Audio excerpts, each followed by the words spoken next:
있습니다. 그렇죠? 이런 그림도 있습니다. 이제 물론 사냥감이겠죠. 사냥감인데 여기서 이제 특이하게 봐야 될 것은 저 사진을 보면 어떻습니까? 동물의 내부 모습을 그려놨죠. 근데 그 당시에 엑스레이가 있었을 것도 그럴 리가 없죠. 그죠? 그런데 어떻게 저런 내부를 볼 수 있었겠냐 하는 것이죠. 뭐 상상을 할 수밖에 없어요. 그죠? 아마도 무슨 뭐 번개가 치거나 해서 순간적으로 저런 모습을 볼 수도 있었지 않았겠는가. 우리 영화에 보면 왜 전기 착 하면 착 나오죠. 뭐 그럴 수 있었겠다라고 하는 생각이고, 또 한 가지는 그 당시 사람들의 감각은 우리와 좀 별달라서 좀 투시 능력 있는 사람이 있을 수도 있었지 않겠는가. 뭐 그런 그 상상을 해볼 수 있을 따름이죠. 하지만 어쨌든가 저 그림 속에는 우리와 다른 세계관이 들어가 있을 수 있다라고 하는 겁니다. 중세 시대의 해부들을 보십시오. 희한하죠? 저런 해부들을 그립니다. 그러니까 이 왼쪽은 이제 골격이죠. 골격인데 전혀 비례가 맞지 않죠. 오른쪽 걸 보면요, 아주 뭐 가분수죠. 일단 가분수고, 또 중요한 거는 이게 선들이 이렇게 연결되어 있죠. 그러니까 이 몸 사이에 어떤 그 연결, 뭐 그게 혈액이 됐든 뭐가 됐든 그거를 생각했던 것 같고요. 저 가슴 부위를 보십시오. 가슴 부위를 보면 마치 그릇처럼 되어 있죠. 그러니까 이 몸속엔 뭔가를 담고 있다라고 하는 생각을 저 그림을 통해서 알 수 있는 것이죠. 이런 그림도 그립니다. 이게 이제 중세시대에 발견됐던 유일한 칼라 화상입니다. 근데 보시면 안에 장기의 모습은 전혀 사실과 같지 않죠. 전혀 다르고, 또 보시면은 여러 많은 글자들이 써 있어요. 별자리와의 관련성을 주로 얘기합니다. 우리 몸과 어떤 별자리와 관계됐다. 그래서 어떤 별자리가 어떻게 변하면 내 몸 그 부분도 어떻게 달라진다. 그런 얘기를 주로 하고 싶었던 것 같습니다. 저기 동물들을 그려놨죠? 동물들이 뭐냐 하면 그 별자리입니다, 저것도. 그러니까 동물, 뭐 양자리, 뭐 이런 곰자리, 이런 식으로 해서 각 부위와 별자리와 연관을 이제 보여주고 있는 거고, 그러니까 어떤 세상에 들어가 있는가 하면 대우주와 소우주를 대응시키는, 그죠? 우리 몸이 소우주인 거죠. 우리 몸이 소우주인 것을 저기서 잘 보여주고 있는 겁니다. 이건 이제 아랍에 남아있던 해부도 중에 하나입니다. 사람들이 많이 오해하는 게요. 지금 중동이 뭐 정치적으로 여러 가지 어려운 점이 있습니다만, 아랍 세계가 사실은 고대의 문명을 간직하고 있었던 곳입니다. 사실은 의학이 특히 그렇습니다. 의학이 고대 그리스나 이때의 의학, 또는 그 헬레니즘 시대에 그 알렉산드리아에 있었던, 알렉산드리아에서 상당히 정교한 해부가 행해졌다고 합니다.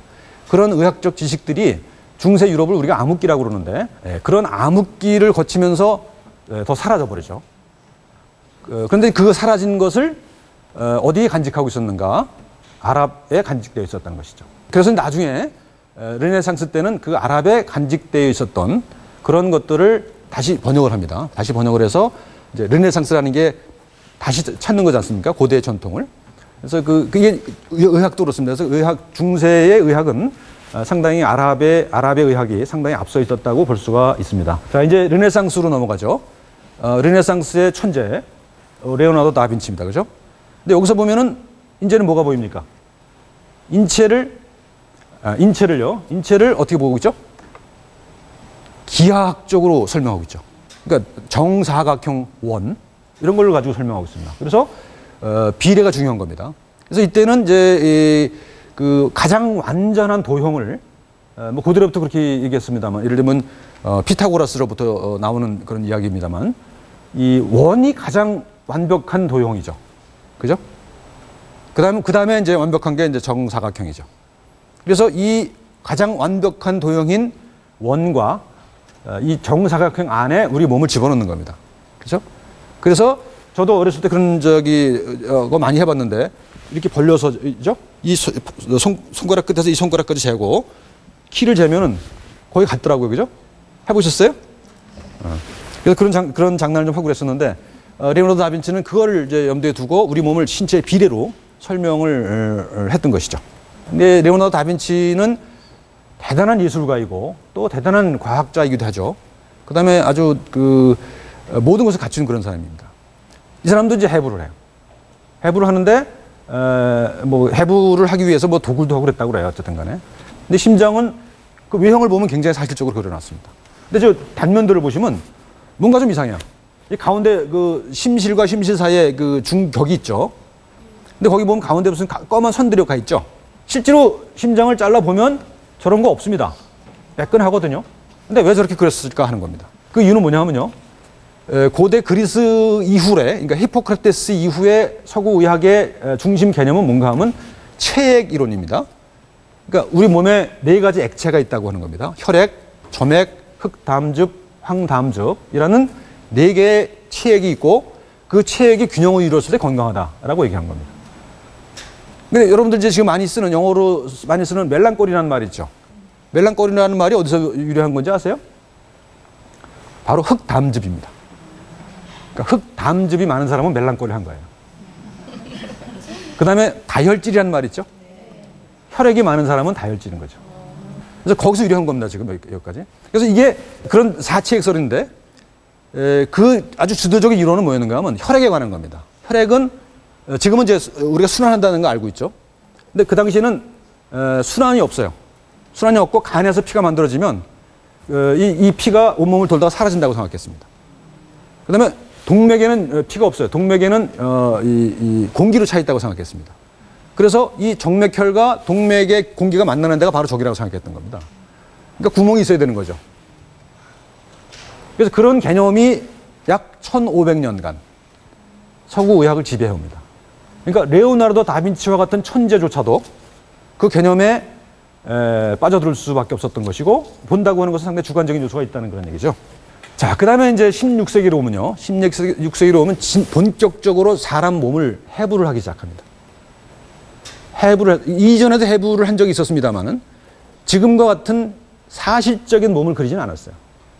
아까 보신 것처럼 별자리와 연관을 시킨다든가 또 그 안에 특정한 개념들을 집어넣고 있죠. 보시면 분명히 죽은 사람을 해부한 거잖아요. 그죠? 서 있어요. 거기다 생각을 해요. 그죠? 이런 상상이 들어가 있다는 것이죠.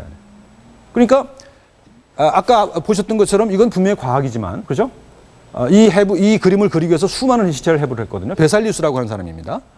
수많은 시체를 해부했는데, 그래서 그림을 그렸는데, 이런 그림을 그린다 이거죠. 그러니까 두 가지가 다 들어가 있습니다. 사실적이에요.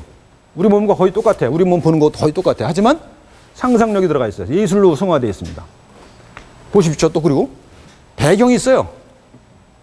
해부도인데 배경이 있습니다. 뼈만 남은 사람은 절벽에 서 있죠. 그리고 생각을 합니다. 그다음에 근육만 남은 사람은 폐허 위에서 뭔가 제스처를 취하고 있습니다. 이런 것들이 바로 우리가 가지고 있는 몸에 대한 과학적 개념과 당시 르네상스인이 가졌던 어떤 예술적 상상력, 이런 것들의 결합을 볼 수가 있는 것이죠. 이 그림이 출판된 게 1543년입니다. 1543년인데 이 해는 또 어떤 해이기도 한가 하면 여러분들 아시다시피 코페르니쿠스라는 사람이 천구의 회전에 관하여라는 책을 씁니다. 근데 그 당시로서는 굉장히 위험한 책이었죠. 그죠? 지구가 태양주를 돈다고 얘기를 하니까 과거에는 지구가 중심이라고 생각했었는데 그러니까 굉장히 위험한 생각이었고, 그래서 이 사람은 코페르니쿠스는 이 책을 자기가 죽는 해인 1543년에 출판을 합니다. 그런데 우연인지 뭔지 모르지만 이 책과 동시에 출판이 됩니다. 같은 시기에. 그러니까 그러니까 이 우주를 바라보는 생각의 틀이 바뀌니까 우리 사람의 몸을 바라보는 생각의 틀도 바뀔 수 있었던 거 아니냐라고 추정해 볼 수가 있는 것이죠. 이게 뭐냐면 중세의 해부학 실습실입니다. 계단 원형 강의실이고요. 시체는 어디 있냐? 저 밑에 있습니다. 그죠? 밑에서 이제 해부를 직접 하는 사람들은 누구냐? 이발사입니다. 이발사가 해부를 하고요. 그 다음에 교수는 저 꼭대기에 올라앉아서 고대 로마 시대에 쓰여진 책, 갈레누스라고 하는 유명한 의사가 있는데 그 사람이 엄청난 책을 씁니다. 그 책을 읽어요. 그러면 학생들은 읽는 책과 저 밑에서 벌어지고 있는 거를 매치를 시켜야 되는 거예요.